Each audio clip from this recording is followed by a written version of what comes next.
예수님께서 부활하셨습니다. 우리 계속 요한계시록 말씀을 보고 있는데요. 오늘은 누가복음의 말씀으로 우리 부활하신 주님을 함께 고백하고 또 증인의 삶을 나눠보고 싶어요. 부활하신 주님은 3일 만에 부활하셨죠. 이런 예수님께서 이 땅에 계시는 동안 십자가의 고난을 이미 예고해 주셨었죠. 3일 만에 다시 살아나실 것도 말씀해 주셨습니다, 이미. 근데 제자들이 비롯해서 주님을 따랐던 그 수많은 사람들이 부활 이후에 오늘 우리가 기록들을 찾아서 보면 그 말씀을 그대로 믿었던 사람은 없었습니다. 그렇다면 지금 이 땅에 부활을 믿는 사람들은 얼마나 될까요, 여러분? 우리나라에는 조사한 결과가 있는데 좀 찾아봤는데 딱히 뭐가 없더라고요. 그래서 몇 년 전에 미국에서 조사한 결과를 봤더니 교회를 다니지 않는 사람들 중에 무려 84%가 예수님이 죽음에서 부활했다는 사실을 믿는다라고 이야기를 했답니다. 놀랍죠? 84%. 물론 그것이 저는 진정한 믿음에서 나온 것은 아니라고 생각합니다. 부활을 믿는다라고 말을 했다는 것입니다. 이 말은 나는 부활을 믿겠는데 단지 그것을 이해하지는 못할 뿐이다 라고 말하는 것이죠. 아마 믿는 사람들 중에도 이 안에도 부활을 믿겠지만 단지 그것을 이해하지 못할 뿐이다 라고 말씀하는 분도 있을 것 같습니다. 우리는 성경을 통해서 예수님의 부활의 증거를 10가지 이상 찾아볼 수가 있습니다. 이 증거들은 예수님이 친히 만나주시고 또 만져보게 하셨고 함께 식사를 하셨고 함께 걸어가시면서 말씀을 나누시는 증거들을 보여주었죠. 예를 들면 부활하신 그 새벽 막달라 마리아에게 처음으로 예수님께서 나타나셨습니다. 이 증거에 대해서 마태, 마가, 누가, 요한복음의 기록이 있는데 조금씩 다 달라요. 그렇지만 모두가 예수님을 직접 만나는 영광도 누렸다는 거죠. 그리고 엠마오를 가는 두 제자들을 만나서 함께 길을 가시면서 이야기 나누시고 함께 식사도 하셨습니다. 또 문을 잠그고 숨어있던 제자들에게 직접 그 안으로 들어오셔서 그들에게 평강을 빌어 주시기도 했습니다. 고린도서에 보게 되면 이 외에도 500명의 사람들에게 나타나셔서 만나주셨고 갈릴리 호숫가에서 손수 아침을 만들어셔서 제자들에게 그 아침의 교제의 식탁을 나누시기도 했습니다. 이처럼 수많은 사람들이 부활하신 예수님 직접 만나는 영광을 누렸다는 거죠. 이것이 무엇을 의미하는 걸까요? 이것은 예수님의 부활의 사건은 참이라는 것입니다. 참 진리라는 것이죠. 예수님께서 십자가의 죽음 이전에 이미 말씀하신 대로 그분은 하나님의 아들이라는 사실을 보여주신 겁니다. 이 영광은 그 당시에만 일어난 사건이 아니라 지금 우리가 살고 있는 이 시대에도 그분을 만나는 실제적인 이 체험과 성령의 감동을 통해서 동일한 영광과 동일한 은혜를 받을 수가 있다고 저는 믿습니다. 이제 오늘 본문은 예수님의 부활 이후 엠마오로 가던 두 제자가 예수님을 길에서 만나고 그 기쁨에 다시 예루살렘으로 돌아와서 사람들과 이야기를 나누는 장면에서 시작을 하고 있습니다. 36절, 37절의 말씀 함께 볼까요? 시작. 그들이 아직 이런 이야기를 하고 있을 때 예수께서 바로 그들 사이에 나타나셔서 말씀하셨습니다. 너희에게 평화가 있으라. 그들은 유령을 본 줄 알고 놀라며 무서워했습니다. 아멘. 이 글의 저자인 누가는 34절 앞에서 시몬에게 나타나셨다고 했습니다. 그리고 35절에서는 엠마오로 가는 두 제자에게 나타나셨다고 합니다. 근데 본문에서는 아직 예수님의 부활을 경험하지 못한 사람들에게까지 나타나심으로 예수님의 부활을 최종적으로 선언하려는 누가의 친밀한 계획과 의도가 숨겨 있는 것을 확인할 수 있습니다. 이렇게 예수님께서는 그들 사이에 나타나셔서 말씀하세요. 너희에게 평화가 있으라고. NIV 성경에는 Peace be with you라고 되어 있고 NASB에는 Peace be to you라고 되어 있습니다. 즉 평화가 너희와 함께 있을지어다라는 말로 이 제자들에게 주는 이 말의 의미는 이제 너희가 걱정할 것이 없다는 뜻을 가지고 있습니다. 왜냐하면 예수님의 부활로 인해 그들이 지금까지 가지고 있었던 예수님의 실제와 의심에 대해서 그리고 하나님의 구원사에게 대한 의심과 제자들이 이 현실에 대한 염려와 걱정을 모두 해결해 주시는 해방이었기 때문에 그렇습니다. 그런데 이렇게 너희에게 평화가 있으라고 하시는 예수님을 보고 그들의 반응은 어땠죠, 여러분? 기뻤나요? 오늘 보니까 놀라움과 무서웠다라는 반응을 보여주고 있습니다. 부활하신 예수님의 몸은 이전의 몸과는 달랐다는 것이죠. 그렇기 때문에 부활하신 새벽에 예수님을 만났던 막달라 마리아도 예수님을 처음엔 알아보지 못했습니다. 그리고 엠마오로 가도 있던 두 제자도 주님과 함께 오래도록 길을 가고 함께 유숙하러 그 방에 들어갔을 때조차도 알아보지 못했던 것을 볼 수가 있습니다. 분명히 몸을 가지고 계셨는데 달랐다는 거죠. 그래서 사람 예수님께서 그들 앞에 나타나서 평화를 빌어주고 계신데도 그분을 예수님이 아니라 오늘 보니까 유령으로 봤다라고 말합니다. 그도 그럴 것이 이만적으로 죽은 사람이 살아날 수는 없기 때문에 제자들과 그곳에 있던 사람들은 자연스럽게 그 나타나신 예수님을 영으로 생각했을 것이라는 거죠. 그럼 우리도 만일 같은 상황이었다고 한다면 저와 여러분도 이렇게 반응하지 않았을까요, 여러분? 이들의 부활에 대한 일반적인 믿음에 대해서 요한복음을 보면 나사로가 죽은 지 사흘이 지난 후에 만났던 마르다의 고백을 통해서 알 수 있습니다. 그가 요한복음 11장 24절을 보면 이렇게 말했어요. 그가 마지막 날 부활 때에 다시 살아나리라는 것을 제가 압니다라고 말하고 있습니다. 그러니까 그들은 일반적으로 마지막 날에 이 죽은 사람이 부활할 것이라고 믿었다는 겁니다. 그런데 그들이 생각하고는 다른 반전의 사건이 일어난 것이죠. 예수님께서 그들이 말한 마지막 날에 부활한 것이 아니고 지금 그 순간 부활하셨다는 사실입니다. 그래서 이 일을 믿지 않고 의심하고 있던 제자들과 이 사람들에게 예수님께서는 어떻게 합니까? 확신을 주시기 위해서 오늘 보니까 두 가지 행동으로 그들에게 보여주고 계십니다. 첫 번째 행동이 38절부터 41절까지 나와 있습니다. 함께 읽어볼까요? 시작. 예수께서 그들에게 말씀하셨습니다. 어째서 두려워하며 마음에 의심이 일어나느냐? 내 손과 내 발을 보라. 바로 나다. 나를 만져보고 쳐다보라. 유령은 살과 뼈가 없다. 그러나 너희가 보시다시피 나는 있지 않느냐? 예수께서는 이렇게 말씀하시고 그 손과 발을 보여 주셨습니다. 아멘. 예. 예수님께서 행동으로 먼저 보이기 전에 이렇게 말씀하세요. 어째서 두려워하며 마음에 의심이 일어나라고 책망을 먼저 하셨습니다. 이유는 예수님께서 그렇게 오래도록 이야기했잖아요, 여러분. 그럼에도 불구하고 여전히 예수님의 고난과 죽음과 부활의 의미에 대해서 지금도 이해하지 못하고 있었기 때문에 책망을 하셨어요. 그래서 이렇게 의심하고 두려움 가운데 빠져있는 이들에게 주님은 확신을 주기 위해서 행동으로 보이신 거죠. 어떻게 해요? 손과 발을 보이신 겁니다. 누가복음에는 이것을 손과 발로 표현하고 있는데 요한복음에 보게 되면 못자국 난 자국이라고 얘기해주고 있습니다. 그러니까 손과 발을 보이셨다고 하는 것은 바로 예수님께서 십자가에서 못 박혔던 그 자국을 그들에게 보여주었다는 것입니다. 부활하신 예수님의 모습은 그들의 눈에 달라 보였다는 거죠. 근데 십자가에서 받으신 고난의 흔적은 그대로 사라지지 않고 여전히 그곳에 있었다는 겁니다. 그리고 의도적으로 자신을 만져보라고 말씀하시면서 유령은 살과 뼈가 없음을 상기시키세요. 따라서 자신의 살과 몸을 보이심으로 직접 그들에게 이 부활이 무엇인지 정확하게 알려주고 확신시켜주고 있습니다. 자, 두 번째 보인 행동이 41절부터 43절에 나와 있는 말씀입니다. 함께 읽어볼까요? 시작. 그런 너무 기쁘고 놀라워 오히려 믿기지 않았습니다. 그때 예수께서 그들에게 물으셨습니다. 여기에 먹을 것이 좀 있느냐? 그들은 구운 생선 한 토막을 갖다 드렸습니다. 그래서 예수께서는 그들 앞에 생선을 가져다가 잡수셨습니다. 아멘. 예. 예수님께서 부활하신 몸이 영이 아닌 실제이고 또 현재 그들과 함께 계시다는 것을 손과 발을 통해서 보여주게 되자 제자들과 그곳에 있던 모든 사람들의 반응이 처음으로 어떻게 바뀌었습니까? 긍정적으로 바뀌었습니다. 그런데도 그들은 너무 기쁘고 놀라워서 오히려 뭐라 그래요? 믿어지지가 않았다고 얘기하고 있습니다. 우리도 가끔 믿어지지 않는 일이 사실이 되는 순간 뭐라고 말하죠? 믿어지지 않는다라고 말하지 않습니까, 여러분? 우리도? 예. 이 같은 표현은 제자들이 예수님의 부활을 확인하면서 느끼는 감격과 놀라움을 강조하는 표현입니다.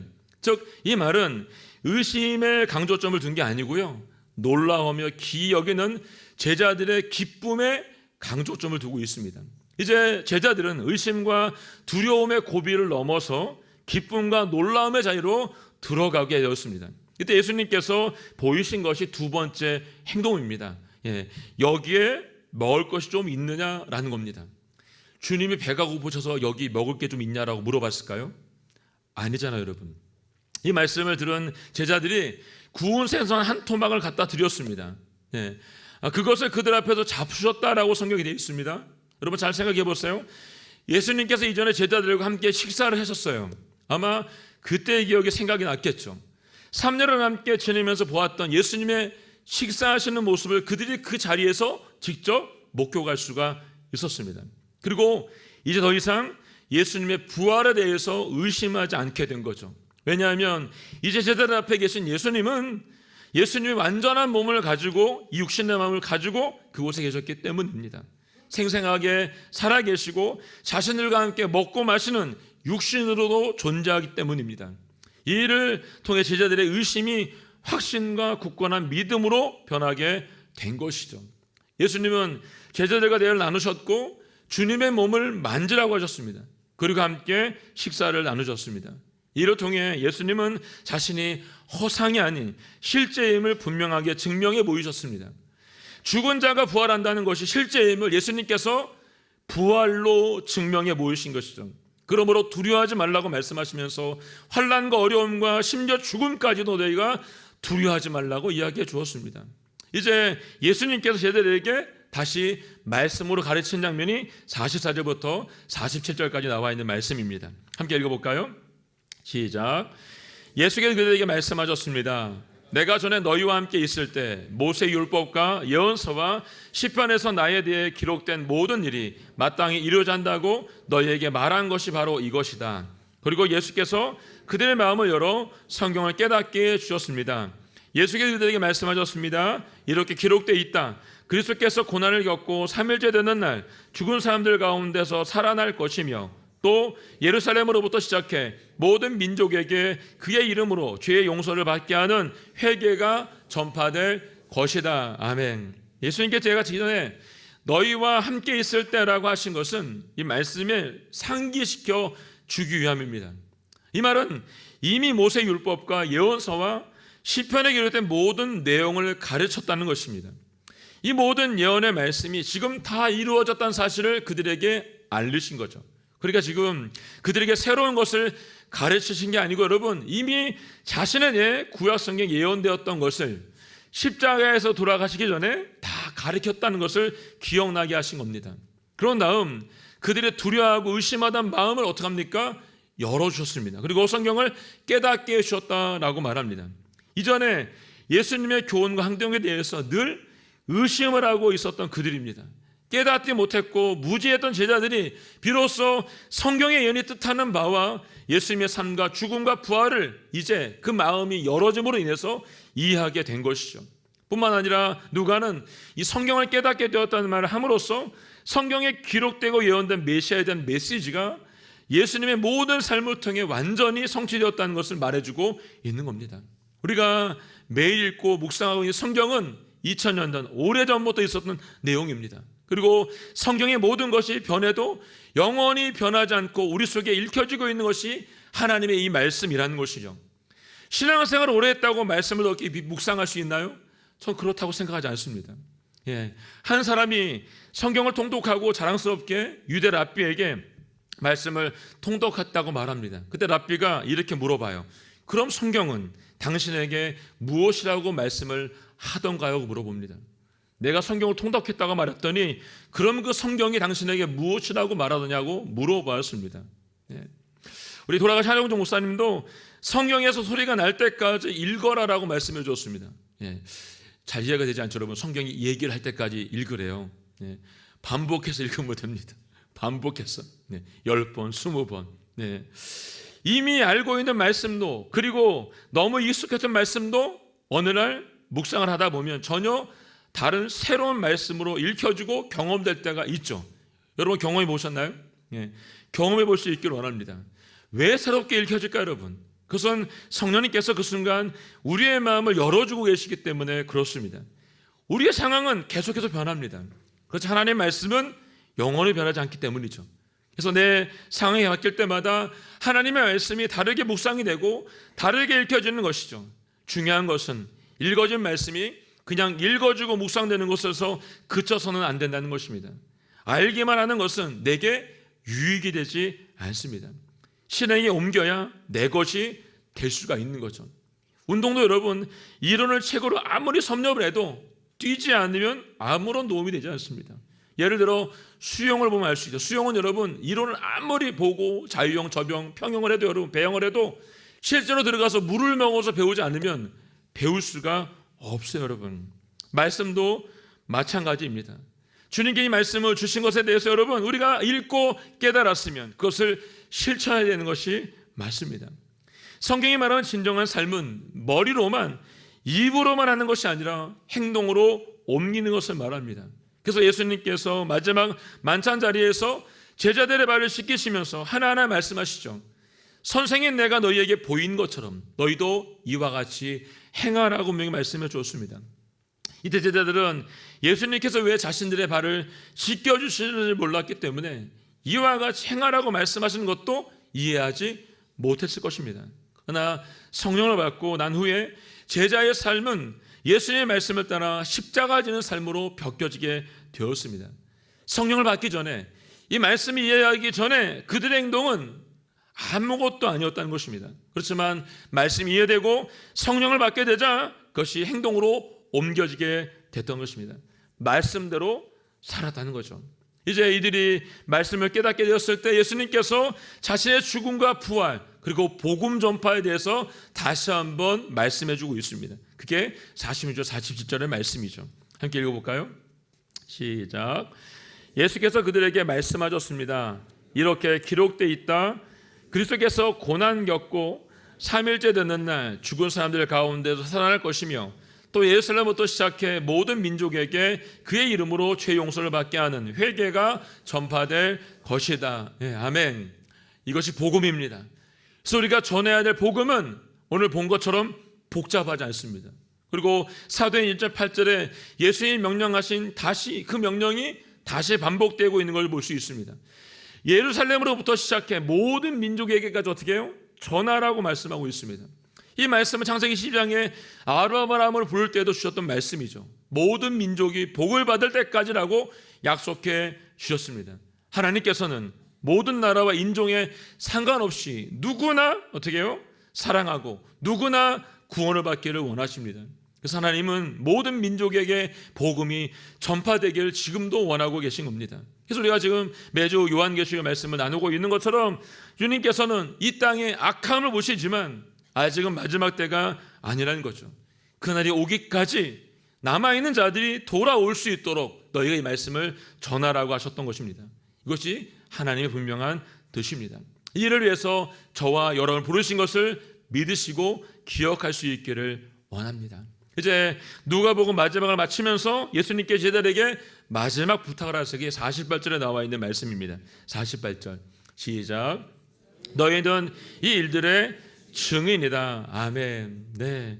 예수님께 가르침을 마치시고 제자들 향해서 말씀하세요. 너희는 이 모든 일들의 증인이다 라고 하십니다. 여러분 증인은 어떤 사람입니까? 위키백과를 보니까 증인은 있는 사실과 사안에 대해서 그것을 증명하는 사람을 가리킨다라고 되어 있습니다. 보고 들은 것을 그대로 증언하는 사람을 말하는 거죠, 여러분. 증인은 자기의 의견을 플러스 더하는 사람이 아닙니다. 내 생각에 이런 것 같습니다라고 말하는 사람이 아니라는 것입니다. 상상해서 말하고 소설을 쓰는 사람은 우리는 글을 쓰는 작가라고 말합니다. 그러나 자신이 보고 듣고 실제로 경험한 사실만을 증언하는 사람, 그 사람이 증인이라는 것이죠. 그래서 예수님은 자신의 죽음과 부활을 목격한 제자들에게 너희가 이 일들의 증인이라고 지금 말씀을 해주고 있는 겁니다. 그렇기 때문에 우리도 누군가에게 복음을 전할 때 나는 이렇게 생각한다라고 해서는 안 되는 겁니다. 조심하세요, 여러분. 여러분의 생각을 전하는 것이 복음을 전하는 게 아니에요. 예수를 믿고 내가 만난 주님을 전하는 거죠. 전에 나의 삶이 이랬는데 예수를 만나고 예수 믿고 나서 이렇게 변화되었다라는 사실을 말하는 것입니다. 그래서 간증은 사실 굉장히 위험합니다. 간증을 할 때 여러분 조심하셔야 됩니다. 왜냐하면 자기 자랑이 돼서는 결코 안 되기 때문입니다. 그래서 저는 간증하는 걸 되게 어려워합니다. 하나님께서 지금 여기까지 인도해 주시고 베풀어 주신 은혜 때문에 감사한 것을 증언하는 거죠. 이제 예수님께서 증언하라고 하시면서 한 가지 그들에게 말씀하시고 약속해 주십니다. 예, 그 말씀이 49절에 있는 약속이에요. 읽어볼까요? 시작. 보라, 내가 내 아버지께서 약속하신 걸 너희에게 보낸다. 그리고 너희는 위로부터 내려온 능력을 입을 때까지 예루살렘에 머물러 있으라. 아멘. 네. 내 아버지께 약속하신 것을 보내주시겠다라고 말씀하세요. 이 약속이 뭐죠, 여러분? 성령님을 보내주신 약속입니다. 요한복음 20장에 보게 되면 예수님께서 제자들을 3번 만나주시는데 그 장면에서 예수님께서 성령을 받으라라고 말씀하시면서 그 약속을 그들에게 주십니다. 여러분, 하나님의 일은 위로부터 임하시는 능력이 부어져야지 할 수 있습니다. 하나님의 일은 내가 하고 싶다고 여러분 내 열정으로 할 수 있는 게 아니라는 겁니다. 제자들이 이제 예수님의 증언된 삶을 살기 위해서 주님이 그냥 가서 전하라고 말씀하신 것이 아니라 성령의 강력한 능력으로 내가 너를 채워주겠다고 지금 말씀을 하신 겁니다. 이제 네가 알아서라는 것이 아닙니다. 성령을 주시겠다라는 약속입니다. 사랑하는 여러분, 우리의 능력, 우리의 지식으로는 여러분 실패할 수밖에 없습니다. 주님이 지금 부어오신 능력으로 나아갈 때만 이 놀라운 기적을 우리가 맛볼 수 있게 되는 거죠. 오늘 부활절을 맞이해서 부활하신 예수님께서 제자들에게 이 말씀하실 때 이 말씀을 제자들에게만 하는 것이 아니라 오늘 저와 여러분에게 들으라고 하신 말씀이라고 생각합니다. 너희는 이 일들의 증인이다. 부활의 증인이다. 복음의 증인이다 라고 분명히 우리에게 말씀해주고 있습니다. 이 말씀을 우리 모두가 잘 알아듣기를 원합니다. 여러분, 저와 여러분에게 이 말씀이 귀찮게 하기 위한 말씀이 아니라 부활을 본 증인된 삶을 살아가는 기회를 여러분과 저에게 주셨다는 것을 믿으시기 바랍니다. 계시록의 말씀처럼 이 일을 우리에게 주셨다는 것이죠. 예수님의 마음을 깊이 깨닫고 우리의 매일의 삶 속에서 하나님의 뜻을 깨달음으로 최선을 다해 증인된 삶을 살 수 있기를 주님의 이름으로 축복합니다. 아멘. 함께 찬양하고 기도하겠습니다. 오늘 찬양은 예수로 나의 구주 삼고 성령과 피로 거듭나서 우리 모두가 주님의 말씀을 간증하는 그 삶을 살기를 원합니다. 함께 찬양하고 기도하겠습니다.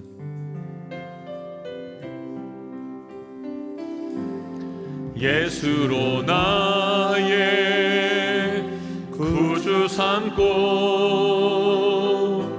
성령과 피로써 거듭나니 이 세상에서 내 영혼이 하늘의 영광 누리도다. 예수로 나의 구주 삼고 예수로 나의 구주 삼고 성령과 피로써 거듭나니 이 세상에서 내 영혼이 하늘의 영광 누리도다. 이것이 나의 간증이요 이것이 나의 찬송일세. 나 사는 동안 끊임없이 구주를 찬송하리로 온전히 주께 맡길 온전히 주께 맡긴 내 영 사랑의 음성을 듣는 중에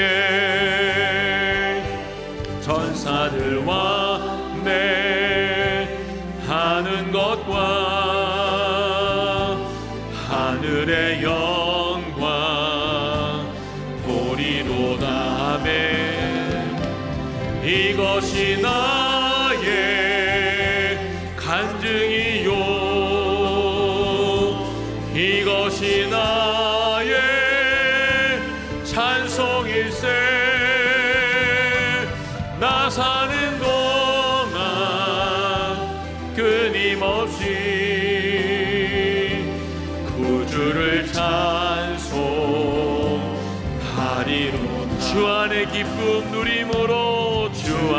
주의 기쁨 누림으로 마음의 풍랑이 잔잔하니 세상과 나는 간 곳 없고 구속한 주만 보이도다.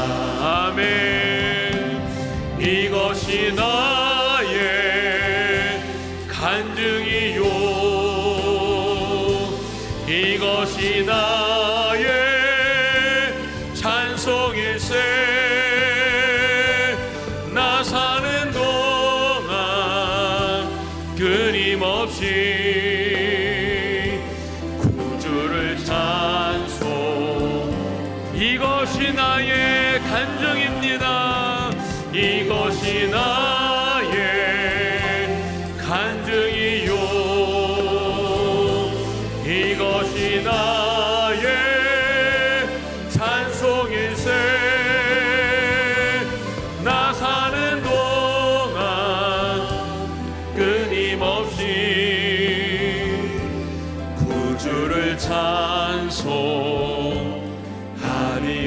구주를 찬송 구주를 찬송하리로. 구주를 찬송 구주를 찬송하리로다.